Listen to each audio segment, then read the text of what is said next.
Hello, welcome back to the channel. So in this particular video, we shall continue with the D and F block elements itself. In that, one very important compound, it is potassium permanganate. So potassium permanganate, the important properties, then how it can be manufactured, then the oxidizing property. These aspects we can see, and definitely at the end some questions. K2CR2O7 and KMNO for ಎರಡಕ್ಕೂ related ಒಂದು 3-4 questions we can see. Right, let us begin with the chapter. First thing, potassium permanganate, if you have seen that, ನೀವು ನೋಡಿರೋ chances ಇದೆ. ಯಾಕಂತ ಹೇಳಿದ್ರೆ ಇವನ್ water purification ಗೆ sometimes it will be used. So they are dark purple crystalline solid, dark purple crystal ತರ ಇರುತ್ತೆ. So black ತರನೇ ಕಾಣುತ್ತೆ almost if you look at solid form ದಲ್ಲಿ ನೋಡಿದ್ರೆ. And when even you take one crystal, just one crystal, it is sufficient to make a very large quantity of water, deep violet to purple color solution. So purple to deep violet color solution ಮಾಡಿಬಿಡುತ್ತೆ. And this deep violet coloration or purple coloration, it is not due to DD transitions. DD transitions ಬರೋದಿಲ್ಲ ಇದರಲ್ಲಿ, you know this, ಯಾಕಂದ್ರೆ Mn it is in 7+ oxidation state, no D electrons. ಇದು ಈ MnO4 minus ಏನಿದೆ, this is in fact responsible for color, which is called as permanganate ion. ಅದು ಹೇಳಬೇಕಾದ್ರೆ permanganate ಅಂತ ಆಗ್ಬಿಡುತ್ತೆ, actually it's permanganate ion ಆ ತರ ಹೇಳೋದು. And this deep intense coloration ಏನಿದೆ, it is due to something called as LMCT, ligand to metal charge transfer. Fine, let us go to the manufacturing part. Again, ಎಲ್ಲ complete equations ಕೊಡೋದಿಲ್ಲ, in brief how it will be done, that we shall see. So manufacturing of this, it will be done from MnO2 where oxidation state of Mn ನಿಮಗೆ ಮಾಡ್ಲಿಕ್ಕೆ ಬರುತ್ತೆ ಅಂತ ಹೇಳಿದ್ರೆ, so Mn here in this case it is in say 4+ oxidation state. So ಅದನ್ನ ಏನು ಮಾಡ್ತೇವೆ ಅಂತ ಹೇಳಿದ್ರೆ, it will be fused with KOH and oxidized with air or KNO3 oxidizing agent ಹಾಕ್ತೇವೆ. And then MnO2 it will be converted to MnO4 2- ion, MnO4 2- ion, which is known as manganate ion. This is MnO4 but charge 2-, so it is called as manganate ion, where oxidation state of Mn it will be 6+. Then further ಏನು ಮಾಡ್ತಾರೆ ಅಂದ್ರೆ, ಇದು 6+ ಇದನ್ನ ನಮಗೆ permanganate ಮಾಡಬೇಕು ಅಂದ್ರೆ it should be taken to 7+. So 7+ ಇರಬೇಕಾಗುತ್ತೆ. See, this is permanganate ion. Permanganate ion ದಲ್ಲಿ oxidation state of manganese it is 7+, right? So MnO4 minus ಇದೆ, that is the difference. MnO4 minus 1 and MnO4 2- 1. So for this process, manganate to permanganate conversion, electrolytic oxidation in alkaline medium it will be done, and permanganate ion it will be produced. So this is just overview, ಒಂದು brief overview of manufacturing. Fine. Important chemical properties. One very important property, we can take this KMNO4 and directly we can heat it, say around 500 Kelvin, 513 Kelvin heat ಮಾಡಿದ್ವಿ ಅಂತ ಹೇಳಿದ್ರೆ, so at that temperature it decomposes to produce, it will give back KMNO4 ಇದ್ದಿದ್ದು, potassium permanganate ಇದ್ದು, it will give back potassium manganate, K2MnO4 ಆಗುತ್ತೆ. This will be MnO4 2-, ಅದಕ್ಕೆ ಇಲ್ಲಿ K2 ಇದೆ. So it decomposes back to potassium manganate. Along with that, it will even produce MnO2 and oxygen. Almost in reactants important ತಗೊಂಡಿದ್ರೆ ಅದನ್ನೆಲ್ಲ ವಾಪಸ್ ಕೊಟ್ಬಿಡುತ್ತೆ. K2MnO4 ಕೊಡುತ್ತೆ, MnO2 ಕೊಡುತ್ತೆ, and O2 that will also be given back. That is decomposition reaction. Right? ಒಂದು question directly recently KCET ದಲ್ಲೇ ಇದ್ರ base ಮೇಲೆ ಕೇಳಿದ್ದಾರೆ, ಯಾವುದು product ಬರೋದಿಲ್ಲ ಅಂತ ಹೇಳಿ. ಎಟ್ ದ ಎಂಡ್ ಆ ಕ್ವಶನ್ ಇದೆ, you can even look at that, but straight away if you know this equation, that question it is nothing. Next, it is very important thing, it is about oxidizing property in acidic medium. KMNO4 it is very important oxidizing agent. It can oxidize a variety of other substances. So even in organic chemistry ಇದನ್ನ oxidizing agent ಆಗಿ use ಮಾಡ್ತಾರೆ, hot concentrated condition ಅಲ್ಲಿ use ಮಾಡ್ತಾರೆ, ಅಥವಾ ಸ್ವಲ್ಪ dilute condition ದಲ್ಲೂ ಅದನ್ನ oxidizing agent ಆಗಿ ಯೂಸ್ ಮಾಡ್ತಾರೆ. ಸೊ ಬಟ್ ಇಲ್ಲಿ ಆರ್ಗ್ಯಾನಿಕ್ ರಿಯಾಕ್ಷನ್ಸ್ ತಗೊಳ್ಳೋದಿಲ್ಲ, mainly some inorganic reactions where this oxidizing property of KMNO4 it will be exhibited, that we shall see. So first point that should be kept in mind, this can act as oxidizing agent in acidic medium as well as ಅದು ಇನ್ನೊಂದು neutral and ಫೇಂಟ್ಲಿ alkaline medium ದಲ್ಲೂ ಬರುತ್ತೆ. First we shall see oxidizing property in acidic medium. In acidic medium ಮಾತ್ರ ಈ ತರದ behaviour ಬರುತ್ತೆ, ಅಂದ್ರೆ ಈ particular reaction ಏನು ಬರ್ದಿದ್ದೀನಿ ಈ ತರದ ಬಿಹೇವಿಯರ್ ಬರುವಂತದ್ದು it's in acidic medium. Again oxidation state of MnO4 ಗೊತ್ತಿದೆ ನಮಗೆ, it is 7+. So in acidic medium oxidation state of this permanganate ion it changes from say 7+ ಇದ್ದಿದ್ದು ಎಲ್ಲಿಗೆ ಬರುತ್ತೆ ನೋಡ್ರಿ, it will be converted to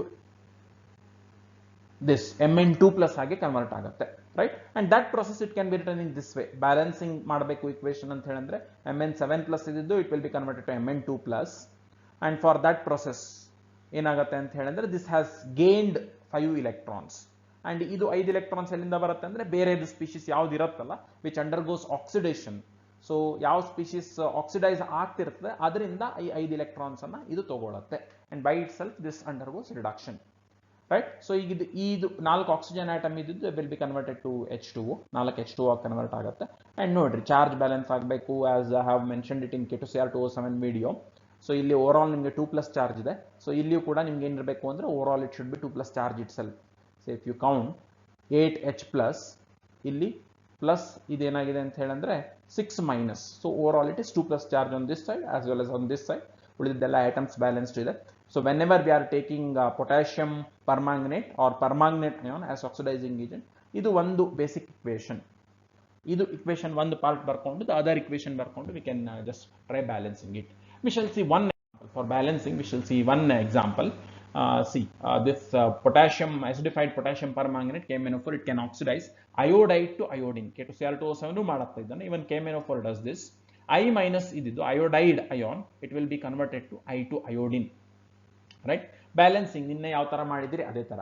first we should write this equation. Acidic ಮೀಡಿಯಂದಲ್ಲಿ permanganate ion ತಗೊಂಡ್ರೆ this equation it will be common. Then further the other equation ಏನಾಗುತ್ತೆ electron release equation, that should be written here. I minus ಇದ್ದಿದ್ದು when it is converted to I2, 2I minus when it is converted to I2, 2 electrons should be released. ಇಲ್ಲಿಯೂ ಕೂಡ equation balanced ಇರಬೇಕು. 2 minus charge, here also 2 minus charge, right? So ಈಗೇನು essentially ಮಾಡಬೇಕಾದ್ದು ಇಷ್ಟೇ. ಇಲ್ಲಿ 5 electron ನಿಮಗೆ consume ಆಗ್ತಾ ಇದೆ. So ಇಲ್ಲಿ 2 ಇಲೆಕ್ಟ್ರಾನ್ ಪ್ರೊಡ್ಯೂಸ್ ಆಗ್ತಾ ಇದೆ. ಯಾವಾಗಲೂ ರೆಡಾಕ್ಸ್ ಇಕ್ವೇಶನ್ ಇನ ಬೇಸಿಕ್ ಪ್ರಿನ್ಸಿಪಲ್, ಒಂದು ಕಡೆ ಎಷ್ಟು ಇಲೆಕ್ಟ್ರಾನ್ಸ್ ರಿಲೀಸ್ ಆಗಿರುತ್ತೆ, ಇನ್ನೊಂದು ಕಡೆ ಅಷ್ಟೇ ಇಲೆಕ್ಟ್ರಾನ್ಸ್ ಕನ್ಸ್ಯೂಮ್ ಆಗಬೇಕು. ಸೊ ಇಲ್ಲಿ ನಿಮಗೆ 2 ಇದ್ದಿದ್ದನ್ನ 10 ಮಾಡಬೇಕು ಅಂತ ಹೇಳಿದ್ರೆ you can multiply it with 5. So ಅವಾಗ ಏನಾಯ್ತು 10 electrons ಹೇಗೆ ಪ್ರೊಡ್ಯೂಸ್ ಆಯಿತು ಅನ್ನೋದನ್ನು ತೋರಿಸಿದ್ವಿ. ಸೊ ನಾವು ಈಗ 10 electrons ಇಲ್ಲಿ ಕನ್ಸ್ಯೂಮ್ ಮಾಡಬೇಕು ಅಂತ ಹೇಳಿದ್ರೆ this is to be multiplied with 2. Essentially ಏನು ಮಾಡಿದ್ದೇವೆ ಅಂದರೆ ಈ ನಂಬರನ್ನು ಇಲ್ಲಿ ಮಲ್ಟಿಪ್ಲೈ ಮಾಡಿದ್ದೇವೆ.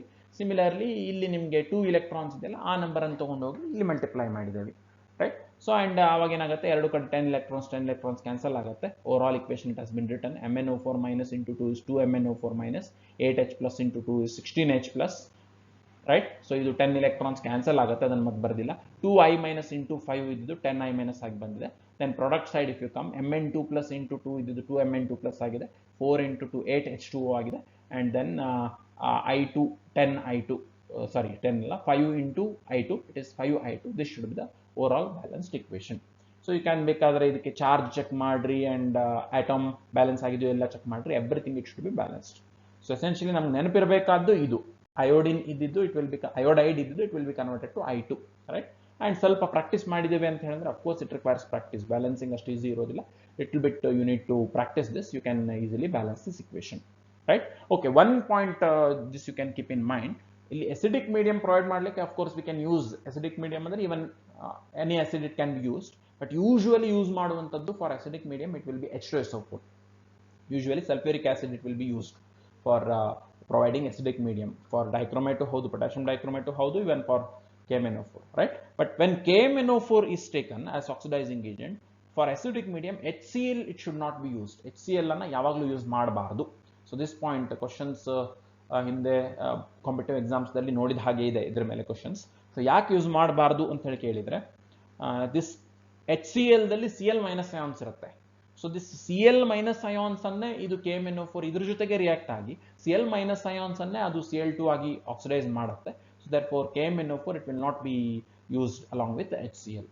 Fine, let us see some other reactions. ನಾನು ಕಂಪ್ಲೀಟ್ ಬ್ಯಾಲೆನ್ಸ್ಡ್ ಇಕ್ವೇಶನ್ಸ್ ಕೊಡೋದಿಲ್ಲ, ಜಸ್ಟ್ ನಿಮಗೆ ಈ ಥರದ್ದು ಇದು ಎರಡನೇ ಹಾಫ್ ರಿಯಾಕ್ಷನ್ ಏನಿದೆ ಅದನ್ನು ಕೊಡ್ತೇನೆ. ಫಸ್ಟ್ ಹಾಫ್ ರಿಯಾಕ್ಷನ್ ಇದೇ ಇರುತ್ತೆ. ಸೊ ಅದನ್ನು ಅಪ್ರಾಪ್ರಿಯೇಟ್ಲಿ ಮಲ್ಟಿಪ್ಲೈ ಮಾಡಿಕೊಂಡು ಬ್ಯಾಲೆನ್ಸ್ಡ್ ಕೆಮಿಕಲ್ ಇಕ್ವೇಶನ್ ಬರ್ಕೊಳ್ಬೇಕಾದ್ದು ನಿಮ್ಮ ಕೆಲಸ. ಸೊ ಜಸ್ಟ್ KMnO4 ಅಥವಾ permanganate ion the different inorganic species ಅನ್ನ ಹೇಗೆ ಆಕ್ಸಿಡೈಸ್ ಮಾಡುತ್ತೆ that. Okay, first one it can oxidise. ಇದು ಹಿಂದೂ K2Cr2O7 ಬಂದಿದೆ. ಫೆರ್ರಸ್ Fe2 ಪ್ಲಸ್ ಇದ್ದರೆ it can be oxidise to Fe3 plus. Similarly it can oxidise sulphide to elementary sulphur. ಇದು ಕೂಡ ಬಂದಿರುವಂಥದ್ದೇ K2Cr2O7 ನಲ್ಲಿ ಇದು ರಿಯಾಕ್ಷನ್ ಬಂದಿದೆ. Sulphide to sulphur conversion it can B even done by KMnO4, right. This is very very important one. KMnO4 it can convert oxalate ions. Oxalate ions ಅಂತ ಹೇಳಿದ್ರೆ it is this C2O4 2 minus ion to carbon dioxide. C2O4 oxalate 2 minus ion, it will be converted to carbon dioxide, right? So ಇದು ಯಾಕೆ important ಅಂದ್ರೆ ಪ್ರಾಕ್ಟಿಕಲ್ದಲ್ಲಿ ಈ reaction ಮಾಡ್ತೀರಿ ನೀವು. KMnO4 titration with oxalic acid, KMnO4 ಮೇಲೆ ಬಿರೆಡ್ದಲ್ಲಿ ತಗೊಂಡಿರ್ತೀರಿ, ಕೆಳಗೆ ಆಕ್ಸಾಲಿಕ್ ಆಸಿಡ್ ಸ್ವಲ್ಪ heat ಮಾಡಿ ಅಸಿಡಿಕ್ ಮೀಡಿಯಂದಲ್ಲಿ ಬೇಕಂದ್ರೆ ಅದನ್ನ ತಗೊಂಡು ಸ್ವಲ್ಪ ಹೀಟ್ ಮಾಡಿ ಯೂಸ್ ಮಾಡ್ತೀರಿ, ಅವಾಗ ನಿಮಗೆ ಡಿಕಲರೈಸ್ ಆಗುತ್ತೆ. ಇದು ರಿಯಾಕ್ಷನ್ ಮಾಡಿರ್ತೀರಿ. So there are all chances that about balanced chemical equation. ಇದು KMnO4 ಮತ್ತೆ ಆಕ್ಸಾಲಿಕ್ ಆಸಿಡ್ ಹೇಗೆ ರಿಯಾಕ್ಟ್ ಆಗುತ್ತೆ ಅನ್ನೋದ್ರ ಮೇಲೆ ನಿಮಗೆ ಕ್ವಶನ್ಸ್ ಬರುವಂತ ಚಾನ್ಸಸ್ ಮ್ಯಾಕ್ಸಿಮಮ್ ಇದೆ in various competitive exams. Fine. Next, it can convert nitrites to nitrates. Nitrite ಅಂತ ಹೇಳಂದ್ರೆ it is this NO2 minus, right? So ಇದೆಲ್ಲ ಸ್ವಲ್ಪ ಬಹಳ ಕೇರ್ಫುಲ್ ಇರಬೇಕು. ಇಲ್ಲಿ ನೈಟ್ರೈಟ್ ಅಂದ್ರೆ RI ಇದೆ, ನೈಟ್ರೈಟ್ ಇದೆ ಅಂದ್ರೆ it will be just NO2 minus, right? And nitrite ಇದ್ದಿದ್ದನ್ನ it will be converted to nitrate. Nitrate is NO3 minus. NO2 minus is nitrite, NO3 minus is nitrate. So ಇದು ನಿಮ್ಗೆ ನೆನಪಿದ್ರೆ sodium nitrate ಅಥವಾ ಆ ಥರದ್ದು ಯಾವುದಾದ್ರು nitrates ಅನ್ನ ಡೈಸೋಟೈಸೇಷನ್ reactions ದಲ್ಲಿ use ಮಾಡ್ತೀರಿ ನೀವು. This nitrite, not nitrate, this nitrite. They will be converted to nitrates. So ಇಲ್ಲಿ ಇನ್ನೊಂದು ಇಂಪಾರ್ಟೆಂಟ್ ಏನು ಅಂತ ಹೇಳಿದ್ರೆ, ಈಗ ನೈಟ್ರೇಟ್ ಇದ್ದಿದ್ದು ನೈಟ್ರೈಟ್ ಇದ್ದಿದ್ದು ನೈಟ್ರೇಟ್ ಆಗಬೇಕು ಅಂದ್ರೆ ಒಂದು ಎಕ್ಸ್ಟ್ರಾ ಆಕ್ಸಿಜನ್ ಬೇಕು. So that oxygen it will be provided by water. You are performing the reaction in aqueous medium, so that will be provided by water, right? And ಇದು 2H+ ಹಾಗೆ ಮತ್ತೆ ಈ side product side ಬರ್ಕೊಳ್ತೇವೆ. ಮುಂದೆ balanced ಬರೀಲಿಕ್ಕೆ equation ಅನ್ನು ಅಪ್ರಾಪ್ರಿಯೇಟ್ಲಿ ಅದನ್ನು multiply ಮಾಡಿಕೊಂಡು you should be able to write the balance chemical equation, right? Last one, this potassium permanganate it can convert sulphites to sulphates. ಇಲ್ಲಿಯೂ ಕೂಡ ಸೇಮ್ ನೋಡ್ರಿ, ಸಲ್ಫೈಟ್ ಅಂದ್ರೆ ಒಂದು ಆಕ್ಸಿಜನ್ ಕಡಿಮೆ ಇರುವಂಥದ್ದು, SO3 2 minus, it is called as sulphite. 2 minus ಏನ್ change ಆಗಿಲ್ಲ, ಒಂದು ಆಕ್ಸಿಜನ್ ಇದಕ್ಕೆ ಆಡ್ ಆಯಿತು ಅಂದ್ರೆ then it will be called as sulphate.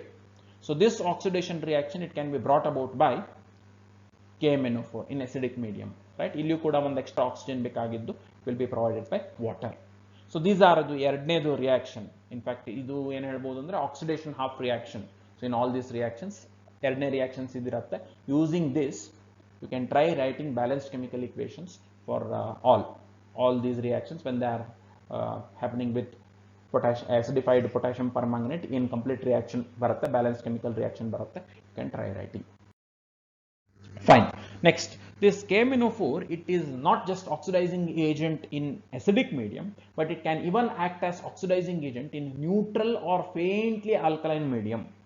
Neutral medium ಅಥವಾ ನಿಮಗೆ ಸ್ವಲ್ಪ ನೀವು ಬೇಸಿಕ್ ಮೀಡಿಯಂ ಮೇಂಟೈನ್ ಮಾಡ್ತಾ ಇದ್ದೀರಿ ಅಂತ ಹೇಳಿದ್ರೆ, ಇನ್ ಅದರ್ ವರ್ಡ್ಸ್ ನೀವು acidic medium ಮೇಂಟೈನ್ ಮಾಡ್ತಾ ಇಲ್ಲ ಅಂತ ಹೇಳಿದ್ರೆ, then also it can act as oxidizing agent.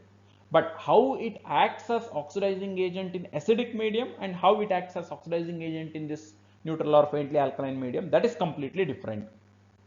So therefore, if at all ನೀವು ಯಾವುದಾದ್ರೂ ಒಂದು ರಿಯಾಕ್ಷನ್ ಅನ್ನು acidic medium ದಲ್ಲಿ ಮಾಡಬೇಕು KMnO4 ಅಂತ ಹೇಳಿದ್ರೆ, ಅದನ್ನ ಕಂಪ್ಲೀಟ್ಲಿ acidic medium ಆಗಿ ಮೇಂಟೈನ್ ಮಾಡೋದು ಬಹಳ ಇಂಪಾರ್ಟೆಂಟ್ ಆಗುತ್ತೆ. acidic medium ಕರೆಕ್ಟ್ ಆಗಿ ಮೇಂಟೈನ್ ಆಗಲಿಲ್ಲ ಅಂತ ಹೇಳಿದ್ರೆ ನಾವು ಏನು ರಿಯಾಕ್ಷನ್ಸ್ ಅನ್ಕೊಳ್ತಿರ್ತೇವೆ ಆ ರಿಯಾಕ್ಷನ್ಸ್ ಆಗ್ತಿರೋದಿಲ್ಲ, ಬೇರೆದೇ ರಿಯಾಕ್ಷನ್ಸ್ ಆಗ್ತಿರುತ್ತೆ. Okay, fine. ಸೊ ಇದರದ್ದು ನಾನು ಬ್ಯಾಲೆನ್ಸಿಂಗ್ ಪಾರ್ಟಿಗೆ ಹೋಗೋದಿಲ್ಲ, ಬಿಟ್ TDS. ಅಯಾನ್ ಎಲೆಕ್ಟ್ರಾನ್ ಮೆಥಡ್ ಅಲ್ಲಿ ಹೋದ್ರೂ ಅದಕ್ಕೆ ನಿಮಗೆ ರೆಡಾಕ್ಸ್ ನಾಲೆಜ್ ಚೆನ್ನಾಗಿ ಬೇಕಾಗತ್ತೆ. ಸೊ ಹಾಗಾಗಿ ಹೋಗೋದಿಲ್ಲ. ಸೊ ನಿಮ್ಗೆ ಇದು ಬೇಕಂದ್ರೆ ಮುಂದೆ ರೆಡಾಕ್ಸ್ ರಿಯಾಕ್ಷನ್ಸ್ ಕವರ್ ಮಾಡಬೇಕಾದ್ರೆ ಅಲ್ಲಿ ಈ ಬ್ಯಾಲೆನ್ಸಿಂಗ್ ನೋಡೋಣ. ನಾವು let us just see the equations, right? So first, this can act as oxidizing agent over iodide. acidified potassium permanganate ಇದ್ರ ಮೇಲೆ ಆಕ್ಟ್ ಆಗುತ್ತೆ as oxidizing agent. But even in neutral or faintly alkaline medium ಕೂಡ iodide ಮೇಲೆ KMnO4 it can act as oxidizing agent. But difference ನೋಡ್ರಿ, very important. KCT 18 question ಇದು. ಏನು ಅಂತ ಹೇಳಿದ್ರೆ, I- ಇದ್ದಿದ್ದು ಅಸಿಡಿಕ್ ಮೀಡಿಯಂದಲ್ಲಿ ಅಯೋಡಿನ್ ಆಗಿ I2 ಆಗಿ ಆಕ್ಸಿಡೈಸ್ ಆಗ್ತಿತ್ತು, ಪ್ರಾಡಕ್ಟ್ ಸೈಡ್ I2 ಇರ್ತಿತ್ತು. But here it is not I2, this species it is iodate, IO3-. ಅಲ್ಲಿ I2 ಆಗ್ತಿತ್ತು, ಇಲ್ಲಿ ಏನಾಗಿದೆ ಅಂತ ಹೇಳಿದ್ರೆ ಅಯೋಡೇಟ್, IO3- ಆಗಿ ಕನ್ವರ್ಟ್ ಆಗಿದೆ. ಸೊ ಹಾಗಾಗಿ ಯಾವ ಮೀಡಿಯಂದಲ್ಲಿ ರಿಯಾಕ್ಷನ್ ಆಗ್ತಿದೆ ಅನ್ನೋದು ಇಂಪಾರ್ಟೆಂಟ್ ಆಗುತ್ತೆ. Depending on that, though the reaction it is between potassium permanganate and iodide itself, ಯಾವ ಮೀಡಿಯಂ ಅನ್ನೋದ್ರ ಮೇಲೆ ಯಾವ ಪ್ರಾಡಕ್ಟ್ ಬರುತ್ತೆ ಅನ್ನೋದು ಡಿಪೆಂಡ್ ಆಗುತ್ತೆ. So this point you can remember. Iodide acidic mediumದಲ್ಲಿ product I2 with KMnO4, iodide itself but in a neutral or faintly alkaline medium the product it will be iodate ion with KMnO4, right? Similarly, two more reactions. This can oxidize thiosulfate to sulfate. Thiosulphate ಅಂದರೆ ಇದು S2O3 2-. ಇಲ್ಲಿ ಎಲ್ಲೂ ನಾನು balanced equation balancing ಹೇಗೆ ಮಾಡೋದು ತಗೊಂಡಿಲ್ಲ, straight away balanced ಬರೆದಿದ್ದೇನೆ equation. So this is S2O3 2-, it is known as thiosulfate. This is known as thiosulfate. So that will be converted to sulfate. SO4 2- ಆಗಿ ಕನ್ವರ್ಟ್ ಆಗುತ್ತೆ. This also oxidation. Last, this can even simply oxidize manganese salts. Manganese ಅಂದ್ರೆ when Mn it is in 2+ oxidation state, such salts they are known as manganese salts. So manganese salts in neutral KMnO4, they will be converted to manganese dioxide. Mn 2+ ಇದ್ದಿದ್ದು, so it will be converted to MnO2. MnO2 ಆಗಿದೆ ಅಂದ್ರೆ oxidise ಆಗಿರುತ್ತೆ. 2+ ಇದ್ದಿದ್ದು ಇಲ್ಲಿ oxidation state 4+ ಆಗಿರುತ್ತೆ. So Mn2+ salts ಅನ್ನ it will be converting itself, converting Mn2+ salts into MnO2, manganese dioxide convert ಮಾಡುತ್ತೆ. Fine, these are reactions, some important oxidizing reactions of KMn. So last thing about the structure. See, structure of this permanganate, if you look at, ಇಲ್ಲಿ ಎರಡರದ್ದು ಬರೆದಿದ್ದೇನೆ. So this is in fact permanganate, ಇಲ್ಲಿ heading ಬಂದಿಲ್ಲ. ಇದು ಮ್ಯಾಂಗನೇಟ್. Just difference ಗೊತ್ತಿದೆ ನಿಮಗೆ, ಒಂದು ಕಡೆ 2- charge ಇರುತ್ತೆ, ಇನ್ನೊಂದು ಕಡೆ ಮೈನಸ್ ಇರುತ್ತೆ. ಬಟ್ ಸ್ಟ್ರಕ್ಚರ್ ವೈಸ್ ಏನೂ ಡಿಫ್ರೆನ್ಸ್ ಇಲ್ಲ. Both of them they are tetrahedral itself. ಎರಡರದ್ದು ಸ್ಟ್ರಕ್ಚರ್ ಟೆಟ್ರಾಹೆಡ್ರಲ್ಲೇ. ಒಂದರಲ್ಲಿ ಒಂದು ಇಲೆಕ್ಟ್ರಾನ್ ಜಾಸ್ತಿ ಇರುತ್ತೆ. ಯಾವುದರಲ್ಲಿ? ಮ್ಯಾಂಗನೇಟ್ ಅಲ್ಲಿ ಒಂದು ಇಲೆಕ್ಟ್ರಾನ್ ಜಾಸ್ತಿ ಇರುತ್ತೆ. Oxidation state of Mn it will be 6+. Here it will be Mn 7+, right? So again same thing. ಏನು ಅಂತ ಹೇಳಿದ್ರೆ ಇಲ್ಲಿ 2 O- ಇರುತ್ತೆ ಅನ್ಬೋದು. ಬಟ್ ರೆಸೋನೆನ್ಸ್ ಸ್ಟ್ರಕ್ಚರ್ ಇದ್ದಾಗ ಇವೆಲ್ಲ ಬಾಂಡ್ಸ್ಗೆ ಪಾರ್ಷಿಯಲ್ ಡಬಲ್ ಬಾಂಡ್ ಕ್ಯಾರೆಕ್ಟರ್ ಇರುತ್ತೆ. ಓವರ್ ಆಲ್ 2- ಚಾರ್ಜ್ ಇರುತ್ತೆ. Here just 1 oxygen it will be having minus charge. But resonance ಸ್ಟ್ರಕ್ಚರ್ದಲ್ಲಿ ಎಲ್ಲ 4 MnO bonds they are identical and overall minus charge. Very important thing, ಇದ್ರ ಮೇಲೆ questions ಬರುವಂತ chances ಇದೆ. So this is green in colour. Manganate ion it is green in colour, right? And green colouration it is due to d transitions. ಯಾಕಂತ ಹೇಳಿದ್ರೆ Mn6+ ದಲ್ಲಿದೆ D1 1 electron ಬರುತ್ತೆ. So d transitions are possible. And colour it is due to d transitions. 1 unpaired electron ಇರೋದ್ರಿಂದ this is paramagnetic species. Whereas this one 0 ಆಗಿಬಿಡುತ್ತೆ. Mn+7 and D0 ಆಗಿಬಿಡುತ್ತೆ. No possibility of d transition, but still it is intensely colored because of purple coloration is because of LMCT, ligand to metal charge transfer. And ಇಲ್ಲಿ ನಿಮಗೆ unpaired electrons ಏನೂ ಇರೋದಿಲ್ಲ, only paired electrons you will be having. So therefore this will be diamagnetic. So even these points can be remembered in connection with manganate and permanganate ions. Right, let us consider some few questions. KCET ದಲ್ಲಿ ಅಷ್ಟು questions ಇಲ್ಲ, ಸ್ವಲ್ಪ ಬೇರೆ neat ಮತ್ತೆ JEE. Okay, let us begin with some questions. So this is JEE 2005 question. Oxidation state of chromium in the final product formed by the reaction of potassium iodide and potassium dichromate in acidic medium. So very important ನೋಡ್ರಿ, ಇಲ್ಲಿ confusion ಆಗುವಂತ chances ಏನು ಅಂತ ಹೇಳಿದ್ರೆ, potassium iodide ಏನಾಗಿ convert ಆಗುತ್ತೆ ಅದರದ್ದು final product ಕೇಳಿಲ್ಲ. Oxidation state of chromium in the final product ಅಂತ ಕೇಳಿದ್ದಾರೆ. And K2Cr2O7 in acidic medium ಅದು ಆಕ್ಟ್ ಆದಾಗ, ಆಕ್ಸಿಡೈಸಿಂಗ್ ಏಜೆಂಟ್ ಆಗಿ ಆಕ್ಟ್ ಆದಾಗ, what ever may be the reaction, so K2Cr2O7 ಇದೇನಾಗುತ್ತೆ ಅಂತ ಹೇಳಿದ್ರೆ it will B converting it self into 3+ oxidation state. So ಇದು reaction ಹಿಂದೆ ನೋಡಿದ್ರಿ ಪೊಟ್ಯಾಷಿಯಂ ಡೈಕ್ರೋಮೇಟ್ ವಿಡಿಯೋದಲ್ಲಿ. So therefore chromium it gets converted into 3+ oxidation state. If you know this fact, straight away the answer it can be said to be this option 4. Right, let us go to the next.